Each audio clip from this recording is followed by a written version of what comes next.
The maid eats outside. My daughter-in-law's words cut through the birthday party chatter like a knife. 20 guests stared as she pointed me toward the back door. What she didn't know was that I had been secretly funding their entire lifestyle for 3 years.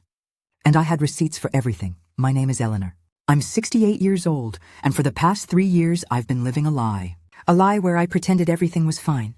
Where I smiled through the condescension, the disrespect, the casual cruelty.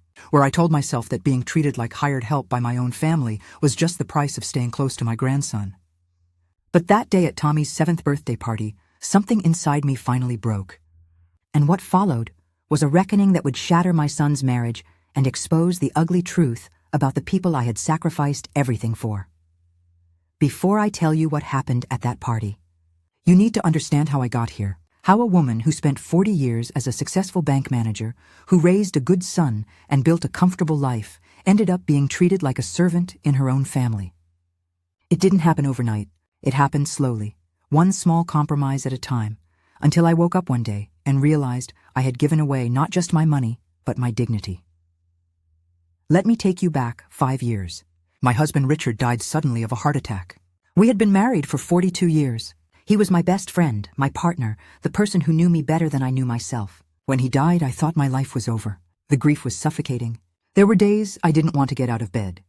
Days where I couldn't remember why I should keep going. But Richard and I had worked hard our entire lives. I spent 4 decades in banking, starting as a teller and working my way up to branch manager. Richard was an accountant. We lived modestly, saved carefully, and planned for a retirement where we would travel and enjoy the fruits of our labor. When he died, he left me comfortable. Not wealthy, but secure. Our house was paid off. I had a decent pension, and we had about $300,000 in savings and investments. I thought I would spend my retirement years doing the things Richard and I had planned. Maybe I'd volunteer. Maybe I'd take up painting. Maybe I'd travel to all the places we had talked about visiting together. I was lonely, yes. Heartbroken, absolutely. But I was financially stable, and I had my son Michael. My only child. The person I loved most in this world. Michael is 42 now. I raised him mostly on my own because Richard worked long hours to provide for us. Michael was a good kid. Smart, kind, thoughtful. He got excellent grades, went to a good university, and became a software engineer. He landed a job at a tech company downtown, making a solid 6-figure salary. I was so proud of him. He was everything Richard and I had hoped he would become. 3 years ago, Michael introduced me to Vanessa. He was 39, she was 35, and he was completely smitten. I wanted desperately to like her. I wanted to welcome her into our family with open arms. I wanted another daughter, someone who would help fill the gap that Richard's death had left in my life. Vanessa was beautiful. Not just pretty, but beautiful in that carefully constructed way where everything looks effortless, but probably requires hours of work. She had perfectly highlighted brown hair that fell in soft waves past her shoulders. Her makeup was always flawless. Her clothes were designer labels, nothing off the rack. She worked part-time at an upscale boutique, but her real passion was what she called building her personal brand on social media. She spent hours every day taking photos, writing captions, and cultivating an image of effortless elegance and domestic perfection. From the very first time we met, something felt off. I couldn't put my finger on it exactly. She was polite on the surface. She smiled. She said the right things, but there was a coldness underneath, a distance. She never called me Mom, even though I gently suggested she could if she wanted to. It was always Eleanor, said in a tone that somehow made my own name sound like a criticism. When I cooked dinner for them, trying to welcome Vanessa into the family traditions Richard and I had built, she would smile that tight smile and say things like, "Oh, Eleanor, this is so rustic, so homey." The words were technically compliments, but the tone made them feel like insults. When I offered to help with wedding planning, excited to be part of this important moment, she would pat my hand like I was a child and say, "That's sweet, Eleanor. But I think we need someone with a more modern aesthetic." You understand, I bit my tongue. I told myself I was being oversensitive, that I was reading things into her words that weren't there, that I needed to give her a chance, that Michael loved her, and that was what mattered, that maybe she was just nervous about joining a new family, that maybe she would warm up once she got to know me better. I was wrong. The wedding was beautiful, expensive, very expensive. I offered to contribute, as the groom's mother traditionally does. Vanessa's family was struggling financially, so I ended up paying for more than I had planned. The venue, the flowers, the photographer, it added up to nearly $30,000. I didn't mind. This was my only son's wedding. I wanted it to be perfect for him. After the wedding, I hoped things would settle, that Vanessa would relax, that we could build a real relationship. Instead, things got worse. 6 months after they got married, Michael called me one evening. I could hear the embarrassment in his voice before he even asked the question. "Mom, I need to talk to you about something." Vanessa and I found this perfect house. It's in an amazing neighborhood with great schools for when we have kids. The thing is, we're a bit short on the down payment. I hate to ask, but could you possibly help us out? We'll pay you back as soon as we can. I promise. The house was beautiful, I'll give them that. A 4-bedroom colonial in an upscale suburb with granite countertops, hardwood floors, and a backyard that looked like something from a magazine. The price tag was $450,000.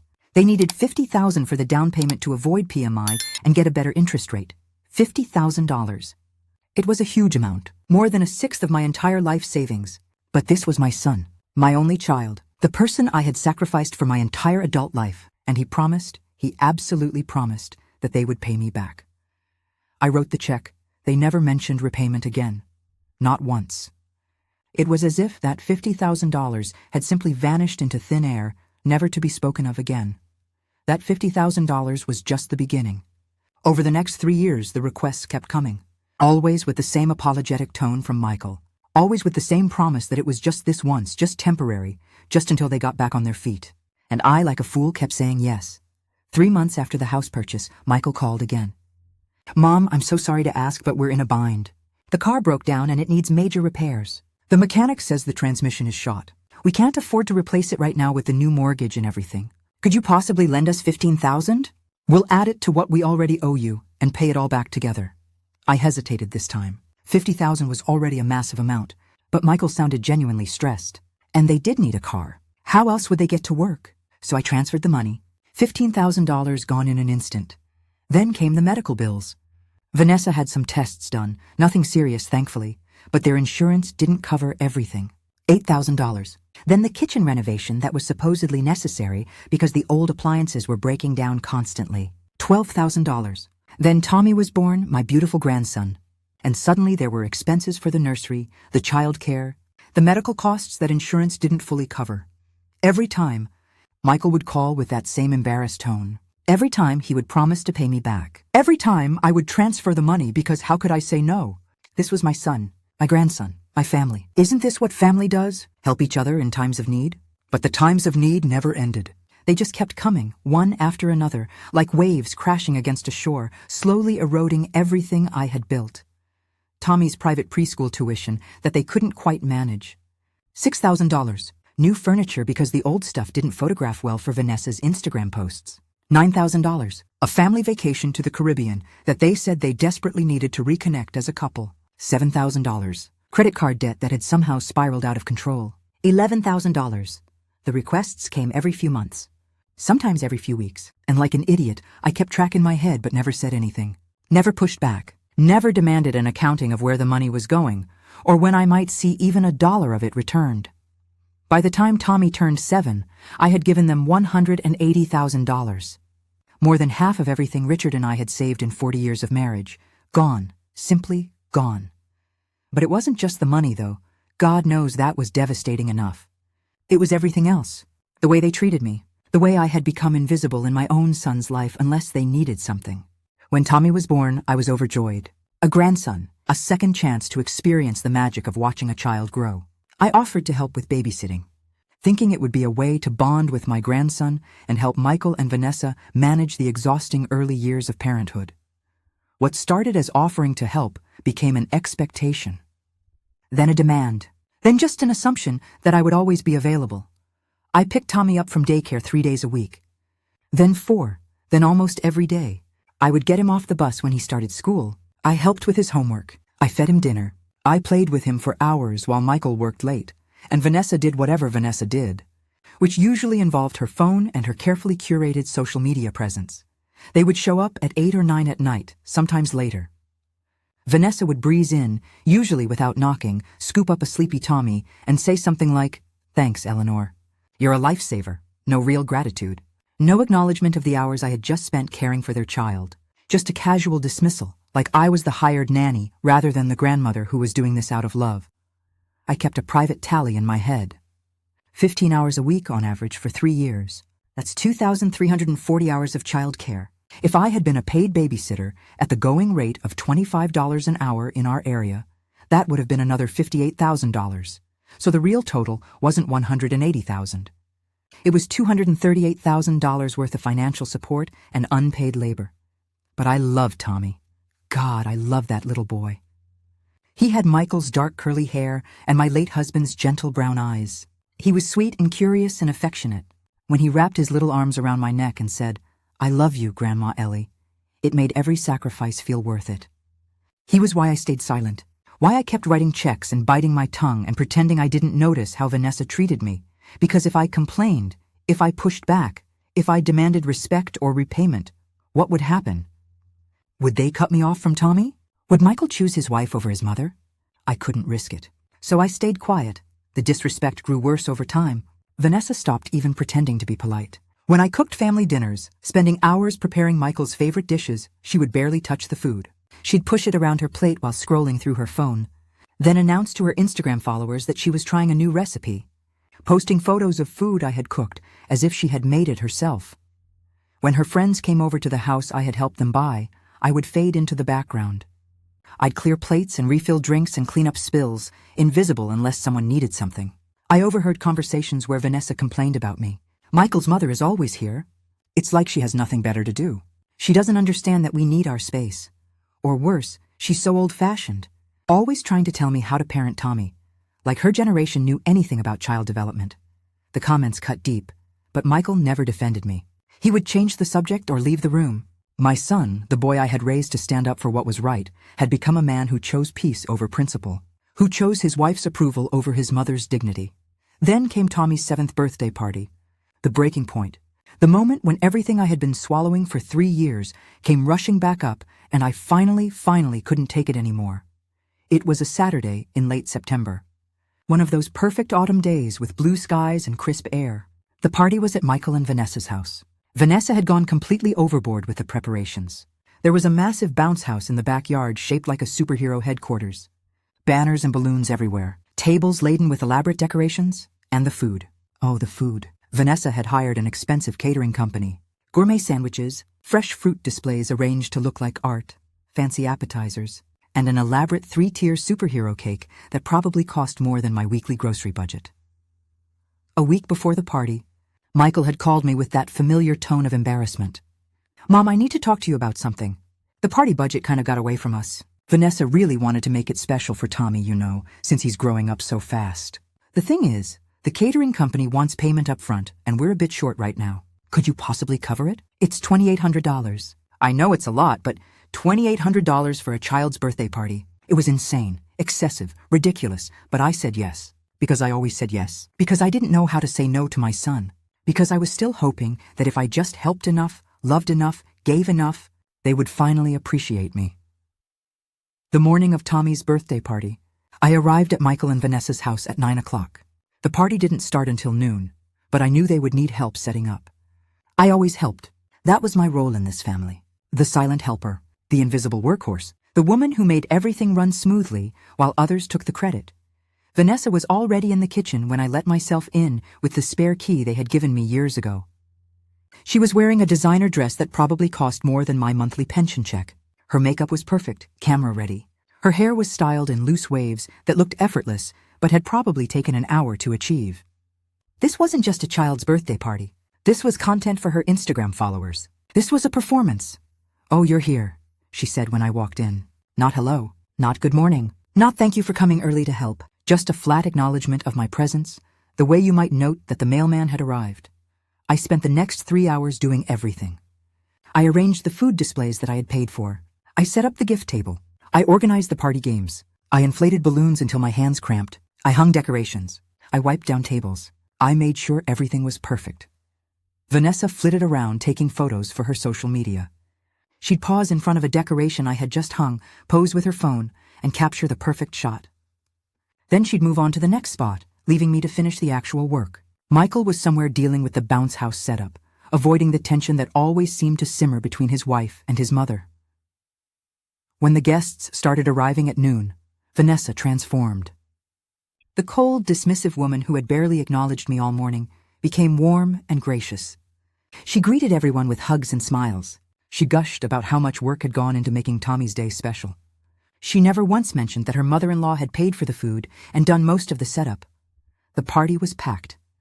20 children tore around the backyard, their laughter mixing with the sound of the bounce house motor and the playlist Vanessa had carefully curated. Their parents mingled on the patio, drinks in hand, complimenting Vanessa on what a beautiful party she had thrown. I helped supervise the children, made sure no one got hurt, wiped sticky hands, and kept things running smoothly. I was good at being invisible. I'd had 3 years of practice. Tommy was in heaven. He bounced in the bounce house with his friends. He played the games I had set up. Every so often, he would run over to me, his face flushed with excitement, and wrap his little arms around my waist. "Grandma Ellie, this is the best birthday ever." Those moments made everything worth it, or so I told myself. When lunchtime came, Vanessa called everyone to eat. The children rushed to the food tables first, grabbing sandwiches and fruit with sticky hands. Then the adults formed a line. I waited until the initial chaos died down. I didn't want to be in the way. I never wanted to be in the way. When the line thinned, I fixed myself a modest plate. A sandwich, some fruit, a few of the appetizers I had paid for but hadn't yet tasted. Tommy spotted me and ran over, his plate piled high with food. "Grandma Ellie, come sit with me at the big table. You can sit next to me and Mommy." His face was so excited, so innocent. He had no idea what was coming. I smiled at him and let him grab my free hand, pulling me toward the dining room where the adults were gathering.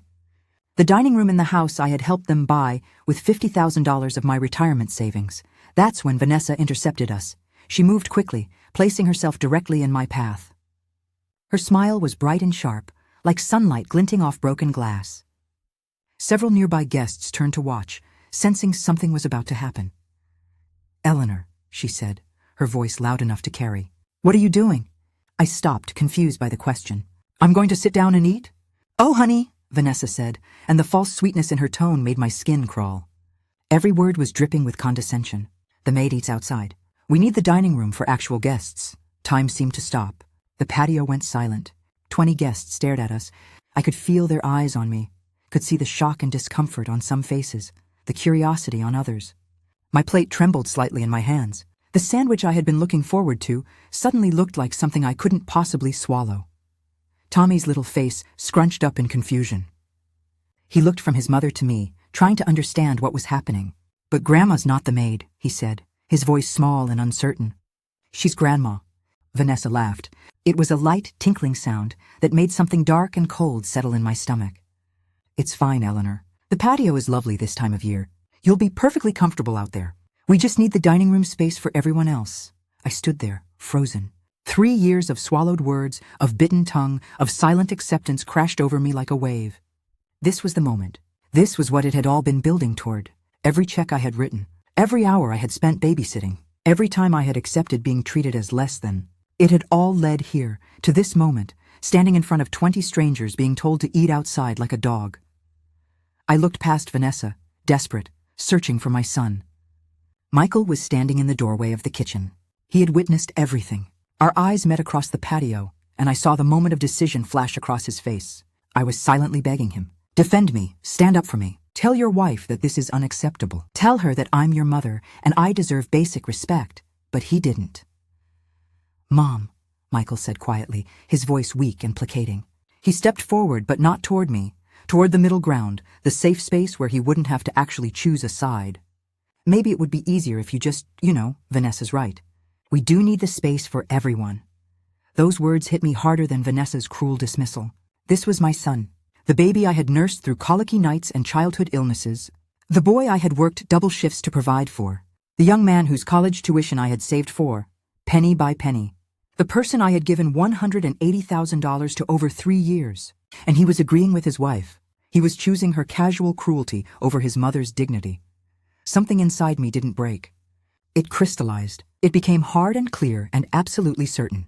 I had spent 3 years telling myself that if I just loved them enough, helped them enough, sacrificed enough, they would eventually appreciate me. That they would see my value, that I would matter. But I didn't matter to them. I never had. I was just a resource to be exploited, a bank account with legs, a free babysitter, a silent servant who could be dismissed and humiliated without consequence. I set my plate down carefully on the nearest table. My hands were steady now. My voice when I spoke was calm and clear. "I see," just those 2 words. Then I turned and walked into the house, past the staring guests, past my son, who reached out a hand that I didn't acknowledge, past Vanessa's triumphant smile that told me she thought she had won. I walked straight to the bathroom and locked the door behind me. In the mirror, I saw a woman I barely recognized. When had I become this person? This doormat who let people walk all over her in the name of keeping the peace? This fool who funded her own humiliation? My hands were shaking now, but not with hurt. With clarity. With purpose. With a cold, clean rage that felt almost like relief. I pulled out my phone. The first call I made was to Robert Chen, my lawyer. We had worked together when Richard died, handling the estate and all the complicated financial details that come with losing a spouse. He was thorough, honest, and he didn't take nonsense from anyone. Robert, it's Eleanor Mitchell. I need you. It's an emergency. His voice immediately sharpened with concern. Eleanor, what's wrong? Are you safe? Do I need to call someone? I'm safe, physically, but I need legal help, documentation. I need to know my options. Can you meet me tomorrow morning? Of course. My office, 9 a.m.? Perfect. Thank you, Robert. The second call was to my best friend Margaret. Margaret was 70, sharp as a tack, and had been my rock since Richard died. She had watched me slowly disappear into this pattern of abuse and had gently tried to warn me several times. I hadn't listened, but I was listening now. Maggie, I need a favor. Can you come to a birthday party right now? And bring your phone. I need you to record something for me. Record what? Her voice was immediately suspicious. She knew something was wrong, everything. Just trust me, please. Give me the address. I'll be there in 15 minutes. I splashed cold water on my face, fixed my hair, and took several deep breaths. When I looked in the mirror again, I saw someone different. Someone who was done being a victim. Someone who was about to fight back. I walked back out to the patio with my head held high. The party had resumed, though I could feel eyes following me, whispers trailing in my wake. Everyone had witnessed what happened. Everyone knew I had been humiliated. Some looked uncomfortable. Others pretended nothing had occurred. That's how people handle cruelty when it's not directed at them. They look away and move on. Vanessa was cutting the elaborate superhero cake, making sure to position herself perfectly for photos. She tilted her head just so, smiled that practiced smile, and snapped picture after picture. The cake I had paid for. At the party I had funded. In the house I had made possible. Michael was helping serve cake to the children, still avoiding eye contact with me. My son, the coward. The man who had learned to choose comfort over courage, silence over standing up for what was right. I walked out to the small patio table where I had been banished. I sat down alone and pulled out my phone. While the party continued around me, while children laughed and parents chatted and Vanessa played the perfect hostess, I began documenting everything. I photographed the catered food spread across 2 tables. I took pictures of the decorations, the bounce house, the elaborate setup. Then I opened my banking app and started scrolling. 3 years of transactions. 3 years of transfers that I had made without ever demanding repayment, without ever setting boundaries, without ever saying no. July 2021, $50,000. Wire transfer for house down payment. December 2021, $15,000. Car repairs, supposedly urgent. March 2022, $8,000. Medical bills that their insurance didn't cover. May 2022, $12,000. Kitchen renovation. September 2022, $6,000. Tommy's preschool tuition. The list went on and on. I screenshotted every single transaction. Every text message where Michael had asked for help. Every promise to pay me back. Every, just this once, Mom, that had turned into a pattern of exploitation. Margaret arrived 20 minutes later. She swept into the party like she had been invited all along, wearing her best dress and carrying an expensive purse, looking every bit like she belonged at this upscale suburban gathering. She was brilliant at playing whatever role was needed. Today, she was playing the role of curious friend. She found me on the patio, and her eyes softened when she saw me sitting alone. But she didn't come to me immediately. Instead, she worked the party. She introduced herself to other guests, made small talk, and gradually made her way to where Vanessa stood, holding court with a group of her friends. I watched through the glass doors as Margaret engaged them in conversation. Her phone was positioned perfectly, like she was just casually holding it, but I knew she was recording. I had briefed her quickly when she arrived. Get Vanessa talking. Get her on camera. Get evidence of how she really feels. Margaret was a master. Vanessa, your Instagram is just gorgeous. You must put so much work into creating this lifestyle. Everything is so perfect, Vanessa preened, falling right into the trap. Oh, thank you. It does take dedication. Building a brand requires consistency and quality. I think that's what sets me apart from other influencers. And you do all of this while managing a household. That's incredible. Do you have help? A housekeeper or nanny? Vanessa's expression shifted slightly, and I saw the contempt flicker across her face before she smoothed it away. Well, Michael's mother's around a lot. She's useful for babysitting, I suppose. Honestly, she's more like hired help than family. She doesn't really understand boundaries, always wanting to be involved in everything. One of her friends chimed in, a woman in an expensive sundress holding a mimosa. God, I know exactly what you mean. Mothers-in-law can be such a burden. Mine is the same way, constantly trying to insert herself into our lives, giving unwanted advice. They laughed together, these women who had no idea they were being recorded, who had no idea that the grandmother they were mocking had funded the very lifestyle they were admiring. Vanessa continued, emboldened by the agreement. The worst part is she acts like she's entitled to be part of every family decision. Like we're adults. We don't need her approval or her input. I'll be relieved when Tommy's old enough that we don't need her for childcare anymore. Then we can finally have some distance. Margaret's face remained pleasant, engaged, but I saw her thumb move, ensuring the video was capturing every word. That must be challenging for you. And with her being older, I imagine she has very different ideas about parenting. You have no idea, Vanessa said, rolling her eyes. She's so old-fashioned. Everything is about tradition and the way things used to be done. I'm trying to raise Tommy with modern values, and she's constantly undermining me.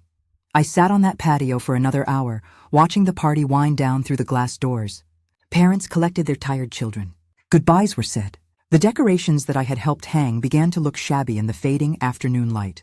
Tommy came outside once, escaping his mother's watchful eye. He climbed into my lap and wrapped his arms around my neck. Grandma, why are you out here by yourself? Why can't you come inside? I held him close, breathing in his little boy's smell of cake and sunshine. It's complicated, sweetheart. But I love you so much. You know that, right? I love you too, Grandma Ellie. You're my favorite. My heart broke and mended in the same moment. This was why it had been so hard to see clearly. This precious child who loved me unconditionally. But loving Tommy didn't mean I had to accept being abused by his parents. Vanessa's voice called from inside. Tommy, come here, sweetie. Time to open presents. He kissed my cheek and ran back inside. I watched him go, knowing that what I was about to do might change my relationship with my grandson. But if I didn't do it, if I continued to accept this treatment, what was I teaching him? That it's okay to exploit people who love you? That money can buy anything, including someone's dignity? No, I had to do this. For myself. And in a way, for Tommy too. When the last guest finally left, I stood up. I didn't say goodbye. I didn't help clean up, though every instinct told me to start gathering plates and wiping tables. Instead, I walked to the front door with my purse in hand. Michael caught up with me in the driveway. His face was flushed, his eyes unable to meet mine. Mom, wait, can we talk about this? I turned to look at him. Really look at him. My son, my baby. The person I had loved more than my own life. The person who had just publicly chosen his wife's cruelty over his mother's basic human dignity. There's nothing to talk about, Michael. Mom, please. Vanessa was stressed. The party was a lot of work, and she didn't mean it the way it sounded. She didn't mean it? My voice was still calm, but there was steel underneath now. She called me the maid, Michael. She told me to eat outside, in front of 20 people, and you stood there and agreed with her. His face flushed deeper. I was trying to keep the peace. You know how Vanessa gets when she's upset. I just thought it would be easier if... Easier for whom? For you? For her? What about me, Michael? When does what's easier for me matter? He had no answer for that. I gave you $50,000 for this house. Did you know that? The house where your wife just humiliated me. I gave you that money 3 years ago, and you promised to pay me back. Mom, I know. And we will. Things have just been tight, and it's been 3 years, Michael. 3 years. And it's not just the house. It's everything. Every emergency. Every crisis. Every time you call me with that apologetic voice asking for just one more favor, just one more loan. Just this once. I pulled out my phone and opened the banking app. I showed him the screen with the list of transactions. $180,000, Michael. That's how much I've given you in 3 years. More than half of everything your father and I saved in 40 years of marriage. His face went white. I didn't realize it was that much. I thought maybe you didn't want to realize it, because then you'd have to face what you've become, what you've let your wife turn you into. That's not fair. Vanessa just called me the maid and told me to eat outside, and you defended her. You chose her cruelty over your own mother. So yes, Michael, that's exactly what happened. I opened my car door. I'm going home now. I need you to know that things are going to change. I've enabled this for 3 years, and I take responsibility for that. But it ends now. Mom, what does that mean? What are you going to do? I looked at him one last time. I'm going to remember that I have value, that I deserve respect, and that love without boundaries isn't love at all. It's self-destruction. I got in my car and drove away. In my rearview mirror, I could see Michael standing in the driveway, looking lost. Good. Let him feel lost. Let him wonder. Let him worry. Because the woman who always said yes, who always forgave, who always sacrificed herself on the altar of family peace, was gone. And in her place was someone who was about to fight back.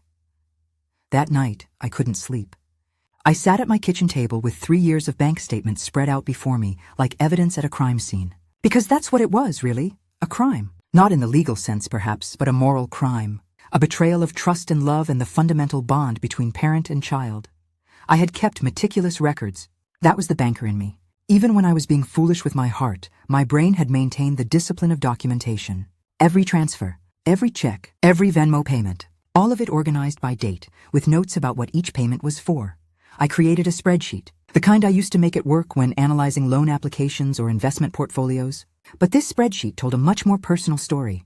A story of systematic exploitation disguised as family need. July 2021, $50,000 for house down payment. December 2021, $15,000 for emergency car repairs. March 2022, $8,000 for medical bills. May 2022, $12,000 for kitchen renovation that Vanessa said was absolutely necessary. September 2022, $6,000 for Tommy's preschool tuition at the expensive private school Vanessa insisted on. December 2022, $2,200 for Christmas gifts because they had overspent on Black Friday.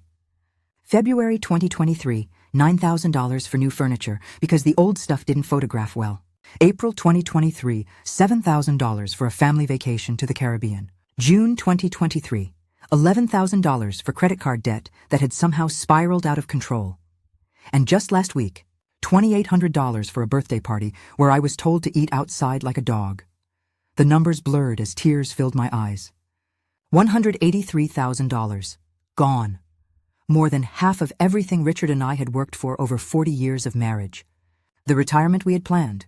The security we had built. The legacy he thought he was leaving me. I had given it away, piece by piece, to a son who had stopped seeing me as his mother and started seeing me as an ATM machine. But I wasn't done calculating. Because it wasn't just money. I pulled out my calendar and started counting. 3 years of babysitting. I averaged it conservatively, 15 hours per week. Some weeks were more, some were less, but 15 was fair. That's 2,340 hours. The going rate for a professional babysitter in our area was $25 per hour. I checked online to make sure. Some charged more. 2,340 hours times $25 per hour equals $58,500 in unpaid childcare labor. Total. Value I had provided to Michael and Vanessa over 3 years. $241,500. Amount repaid. 0. Amount of gratitude or respect received. Less than 0. I sat back and stared at those numbers until the sun started to rise. Then I made coffee, took a shower, and prepared for my meeting with Robert Chen. Robert's law office was in a professional building downtown. I arrived at exactly 9 o'clock, carrying a folder with all my documentation. Robert met me in the reception area himself, his face concerned. He was in his mid-50s, with graying hair and kind eyes behind wire-rimmed glasses. We had worked together when Richard died, and he had been patient and compassionate during one of the worst periods of my life. "Eleanor," he said, shaking my hand warmly. "Come in. Tell me what's happened." In his office, I laid it all out. The 3 years of financial exploitation, the pattern of broken promises, the way I had been treated, culminating in yesterday's public humiliation. I showed him the bank statements, the spreadsheet, the text messages. I played him the video Margaret had recorded of Vanessa calling me hired help and saying she couldn't wait until I wasn't needed anymore. Robert listened without interrupting, his expression growing more serious with each detail. When I finished, he leaned back in his chair and was quiet for a long moment. "Eleanor, what you're describing is financial elder abuse. Even though it's your son, the pattern is clear. Repeated requests for money, promises of repayment that are never honored, emotional manipulation to keep you compliant. It's textbook exploitation. Can I get my money back?" I asked, though I already suspected the answer. "We can try. We can send a formal demand letter requesting immediate repayment. We can file a civil suit if they don't comply. But I need to be honest with you. Collecting on a judgment against family members who may not have liquid assets is difficult. If they don't have the money, you can't get blood from a stone." "I know they don't have it," I said. "They've been living beyond their means for years. That's why they kept coming to me. Then why do you want to pursue this? Robert asked gently. I'm not trying to discourage you, but I need to understand your goals. Is this about the money, or is it about something else? I thought about that question. Was it about the money? Yes and no. I wanted justice. I wanted acknowledgement. I wanted them to face consequences for their actions. But most of all, I wanted my dignity back. I want them to know that what they did was wrong. I want it documented. I want witnesses. I want everyone to know that I'm not just a doormat they can wipe their feet on. And I want boundaries. Real enforceable boundaries, Robert nodded slowly. Then we approach this strategically. We send the formal demand letter, yes. But we also make it very clear that you will no longer be providing any financial assistance going forward. We document everything for potential future legal action. And we make sure that your family understands the seriousness of the situation. I want to do it publicly, I said. I'm hosting a family dinner next Sunday. Michael's sister Lisa will be there with her family, about 12 people total. I want you to come during dessert with the documentation. I want witnesses. I want everyone to know what's been happening. Robert studied me for a long moment. Eleanor, that will cause significant family conflict. Are you prepared for the fallout? The conflict already exists, Robert. It's just been one-sided until now. Me absorbing all of it, swallowing all of it, pretending everything is fine while they bleed me dry. I'm done pretending. Then let's get to work. We spent the next 3 hours going through everything. Robert drafted a formal demand letter requesting repayment of $183,000 within 30 days. He prepared a cease and desist letter regarding all future financial requests. He compiled all the bank statements, text messages, and emails into a legal document that was thorough and irrefutable. One more thing, Robert said as we finished. I want you to consider changing your will. Right now, if something happened to you, Michael would inherit everything as your only child. Given this pattern of exploitation, you might want to protect your remaining assets. That thought made my stomach turn. But he was right. What do you suggest? Put your assets in a trust with specific conditions. Make Lisa a co-trustee. Ensure that any inheritance for Michael comes with strings attached, repayment requirements, accountability measures. Protect yourself and your estate, I agreed. We scheduled another meeting to work on the estate planning. As I left Robert's office, I felt something I hadn't felt in 3 years. Power, control, agency over my own life. The week that followed was strange. Michael called me Tuesday afternoon. I almost didn't answer, but curiosity got the better of me. Mom, hi. I wanted to check in after the party. I know things got a little tense. That's how he characterized his wife calling me the maid and him supporting her. I'm fine, Michael. Good. Listen, I also wanted to talk to you about something else. Tommy needs new clothes for school. He's growing so fast. And Vanessa's car is making a weird noise. We think it might need new brakes. I know the timing isn't great after the party and everything, but could you possibly help us out? Maybe $3,000? We'll pay you back with everything else we owe you. There it was. The familiar request. The same pattern. As if yesterday's humiliation had changed nothing. As if I would just continue being the bank of Eleanor. Forever open, forever forgiving, forever foolish. No, Michael. Silence on the other end. What? I said no. I'm not able to help right now. But Mom, Tommy needs clothes. And the car is a safety issue. Then I suggest you adjust your budget. Cut back on other expenses. Maybe Vanessa could pick up more hours at work. Maybe you could cancel some of your subscription services. Maybe you could learn to live within your means. I don't understand. You always help. What's different? What's different is that I'm remembering that I have value beyond my bank account. What's different is that I'm done enabling your financial irresponsibility. What's different is that I expect to be treated with basic human dignity, and that's not something I've been getting. Mom, that's not fair. We appreciate everything you do. Do you, Michael? Do you really? Because yesterday, your wife called me the maid, and you agreed with her. More silence. I'm sorry about that, but you're being unreasonable about this. We're family. Family helps each other. You're right. Family does help each other. But help goes both ways. It's not just one person giving while everyone else takes. I'll see you Sunday for dinner at my house at 6 o'clock. Sunday dinner? Mom, I don't think that's a good idea right now. It wasn't a question, Michael. Be there. Bring Vanessa and Tommy. Lisa and her family will be there too. I hung up before he could argue. My hands were shaking, but not with fear. With adrenaline. With the thrill of finally standing up for myself. Wednesday brought text messages from Vanessa. The first time she had texted me directly in months. Eleanor, Michael said you won't help with Tommy's clothes. He's your grandson. You're seriously going to let him go to school in clothes that don't fit? I didn't respond. Thursday, more texts. Are you really going to punish a child because your feelings got hurt at a party? This is so immature. I took screenshots for Robert. Documentation. Friday. We've been nothing but good to you. We let you be part of our lives, part of Tommy's life. And this is how you repay us? That message almost made me laugh. They let me be part of their lives, as if it was a privilege to fund their lifestyle and be treated like garbage. Saturday, I prepared. I went to the grocery store and bought ingredients for all of Michael's favorite foods. Pot roast with roasted vegetables, homemade rolls, my famous apple pie for dessert. The irony wasn't lost on me. This might be the last family meal we ever shared, and I was pouring love into every dish. But that was who I was. Even in my anger, even in my hurt, I still showed love through cooking. That was something Vanessa would never understand. Love expressed through action, through sacrifice, through care. She only understood love as a transaction, as something you perform for cameras and social media followers. Sunday morning, I set the table with my good china, the dishes Richard and I had received as wedding gifts 43 years ago. I put fresh flowers in a vase in the center. I wanted everything to be perfect.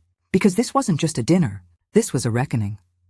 Lisa arrived first with her husband Tom and their 2 teenagers, 16-year-old Emma and 14-year-old Jake. Lisa was 40, 3 years younger than Michael, and we had always had a good relationship. She hugged me tightly when she arrived. "Mom, you look different. I can't put my finger on it, but something has changed." "I feel different," I said honestly. "Come in, help yourself to drinks. Dinner will be ready in about 30 minutes. Michael and Vanessa arrived 20 minutes later. They were late, as usual. Tommy ran to me the moment he came through the door, throwing his arms around my waist. "Grandma Ellie, I missed you." I held him close, breathing in his familiar scent. Whatever happened tonight, I had to remember that Tommy was innocent in all of this. He was a child who loved his grandmother. That love was real and pure, even if his parents' relationship with me was poisoned. Vanessa wore another designer outfit, her phone already in her hand. She barely acknowledged me beyond a curt nod. Michael looked nervous, his eyes darting around like he was expecting something to jump out at him. We sat down to dinner. I had made all of Michael's favorites, and for a while, everything felt almost normal. Tom talked about his recent promotion. Lisa discussed Emma's soccer tournament. Jake showed me a video game character he had designed on his phone. Vanessa scrolled through her own phone, occasionally looking up to make half-hearted contributions to the conversation. The food was good. Even Vanessa couldn't find anything to criticize, though I saw her mouth open once or twice, as if she wanted to say something snide, but thought better of it. We were halfway through the main course when Vanessa couldn't help herself. "Eleanor, this roast is a bit dry, don't you think? You really should try cooking it at a lower temperature next time." Lisa looked up sharply. "The roast is perfect, Mom. It's delicious." Vanessa shrugged. "I'm just trying to be helpful. Constructive feedback, you know." I said nothing. I had said nothing for 3 years. I could manage 1 more hour. Dessert came. My famous apple pie, still warm from the oven, with vanilla ice cream melting on top. Everyone praised it. Even Michael, who had been mostly quiet throughout dinner, said it was the best I had ever made. That's when the doorbell rang. Right on schedule, I stood. That must be Robert. Michael's head snapped up, his face going pale. "Robert, your lawyer? Mom, what's going on?" I walked to the door and opened it. Robert Chen stood there in a crisp suit, carrying his leather briefcase. He looked every inch the professional attorney. "Good evening, everyone," Robert said as he entered. "I apologize for interrupting your dinner." "Robert, perfect timing," I said. "Please have some pie." I had strategically placed an empty chair at the table. Robert sat down, setting his briefcase beside him. The atmosphere in the room had shifted completely. The easy family dinner vibe was gone, replaced by tension so thick you could cut it with a knife. Vanessa's face had gone from confused to something like fear. "Eleanor, why is your lawyer here?" I remained standing at the head of the table, my hands steady as I picked up my wine glass. "I'd like to make a toast to family, to the bonds that are supposed to sustain us through difficult times, to love and respect and mutual support." Everyone raised their glasses uncertainly, except for Vanessa, who kept her hands in her lap. Then I set my glass down without drinking. Last week at Tommy's birthday party, something happened that I can no longer ignore. Vanessa called me the maid and told me to eat outside, in front of 20 guests. "In my grandson's home," Lisa gasped audibly. "She did what?" Tommy looked confused. "Mommy, you called Grandma the maid?" Vanessa's face flushed. "Eleanor, that's not— I didn't mean it like that. You're taking it out of context." "Am I?" I pulled out the folder I had prepared and began laying bank statements on the table, one by one. The home that I gave them $50,000 to purchase. July 2021, $50,000 for the down payment. Would you like to see the wire transfer confirmation, Lisa? I slid the document across the table to my daughter. Her eyes widened as she read it. December 2021, $15,000 for emergency car repairs. I placed another statement down. March 2022, $8,000 for medical bills. May 2022, $12,000 for kitchen renovation. September 2022, $6,000 for preschool tuition. I continued reading, document after document, transaction after transaction. Michael's face went from red to white to gray. His hands were shaking. Vanessa sat frozen, her phone forgotten on the table for once. June 2023, $11,000 to pay off credit card debt. And just last week, $2,800 for the birthday party where I was told to eat outside. Lisa was staring at her brother with a look of complete disbelief and growing anger. Mike, you took all this money from Mom? Over 3 years, I continued, my voice steady and clear. I gave them $183,000.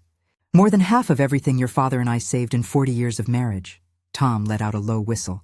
Emma and Jake sat in shocked silence, their teenage eyes darting between their uncle and their grandmother. But I'm not finished, I said. I pulled out my calendar with all my careful notations. I also babysat Tommy an average of 15 hours per week for 3 years. That's 2,340 hours of childcare. At the market rate of $25 per hour, that's another $58,500 in unpaid labor. I looked directly at Michael. Total value provided to you and your wife, $241,500. Amount repaid, 0. The silence in the room was deafening. Tommy started to cry softly, not understanding what was happening, but sensing that something bad was unfolding. Lisa reached over and gently pulled him to her side, holding him close. Lisa, I'm so sorry you have to hear this, I said, but I needed witnesses. I needed people to know what's been happening. Oh, Mom, Lisa whispered, tears streaming down her face. I had no idea. How could they do this to you? Vanessa found her voice, shrill and defensive. Eleanor, you offered that money. You wanted to help. You can't just decide 3 years later that it was a loan and demand it back. Actually, Robert interjected smoothly, she can. Mrs. Mitchell has text messages where Michael explicitly promised repayment. Under the law, those constitute binding agreements. But more importantly, the pattern of behavior constitutes financial elder abuse.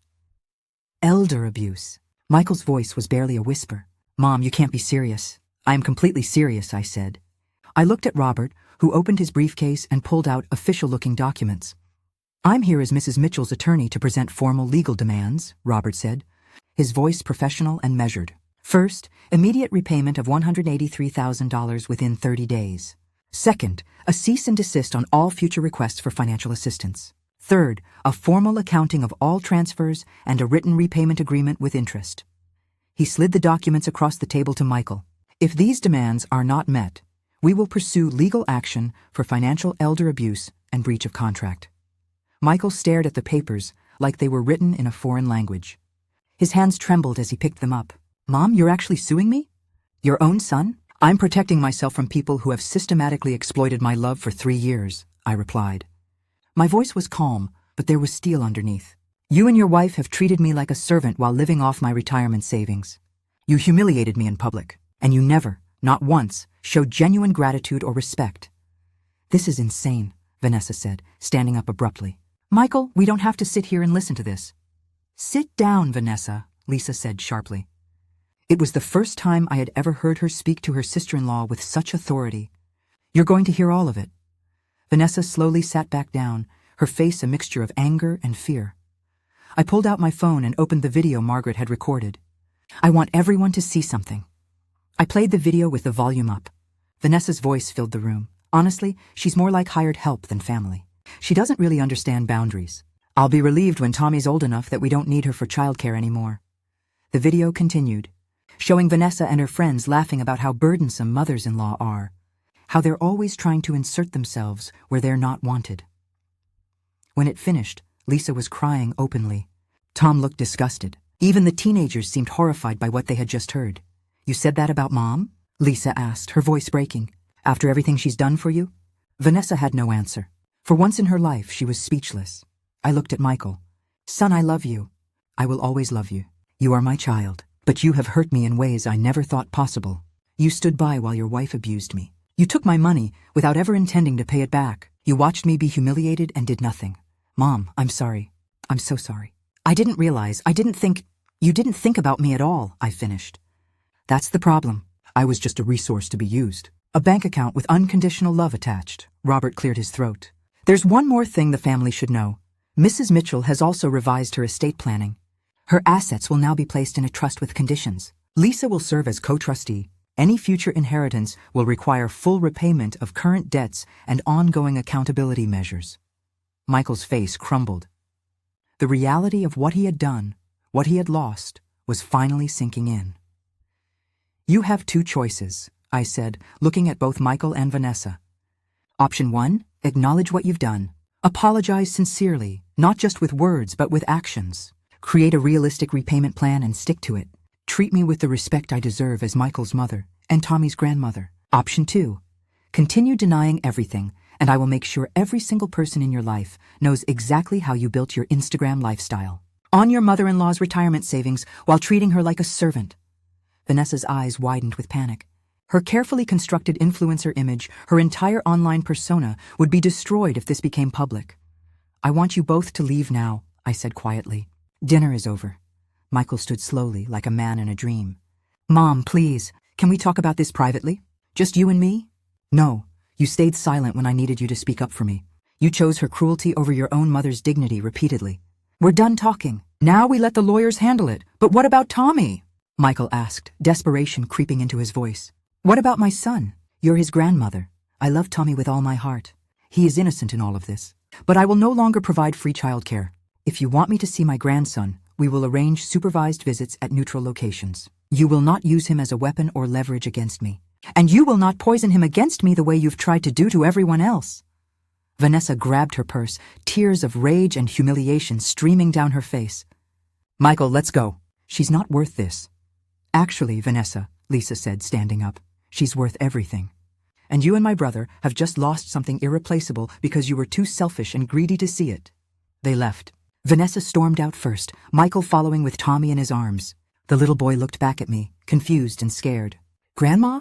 I love you, sweetheart, I called out. Always remember that. When the door closed behind them, I sat down heavily.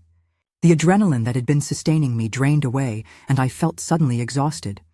Lisa moved to my side immediately, wrapping her arms around me. Mom, I had no idea any of this was happening. I'm so sorry. I should have seen it. I should have known. You couldn't have known, honey. I hid it well. I was ashamed. I kept thinking if I just helped enough, loved enough, gave enough, they would finally appreciate me. Tom shook his head in disgust. Mike has always been selfish, but this is beyond anything I imagined. What happens now, Grandma? Emma asked quietly. Now, I said, taking a deep breath. I heal. I set boundaries. I remember that I have value, and I stop betraying myself for people who don't appreciate me. Robert packed up his briefcase. Eleanor, you did the right thing. I know it doesn't feel like it right now, but you took back your power today. That takes incredible courage. After Robert left, Lisa and her family stayed for another hour. We talked about everything. I answered their questions. I showed them more of the documentation. They were supportive, loving, angry on my behalf in a way that Michael had never been. When they finally left, Lisa hugged me tight. Mom, you're not alone in this. We're here for you, whatever you need. Thank you, sweetheart. That means more than you know. Alone in my house, I sat in the quiet and let myself feel everything. The grief, the anger, the relief, the fear about what came next. But underneath it all was something I hadn't felt in 3 years. Peace, not happiness yet. The wounds were too fresh for that, but peace. Because I had finally stopped betraying myself. I had finally chosen my own dignity over their approval. I had finally said enough. The message I want to leave you with is this. Love should never require you to diminish yourself. Family should never exploit your generosity. And if you find yourself constantly giving while receiving nothing but disrespect in return, it's not selfish to walk away. It's survival. Set the boundaries. Demand the respect you deserve. And never, ever let anyone treat you like hired help in your own family. You are worth more than that. I learned that lesson at 68 years old and $183,000 poorer. Don't wait as long as I did. If this story resonated with you, if you've ever been treated this way by family, know that you're not alone. And you're not crazy for feeling hurt. Your pain is valid. Your anger is justified. And your decision to protect yourself is brave. Thank you for listening to my story.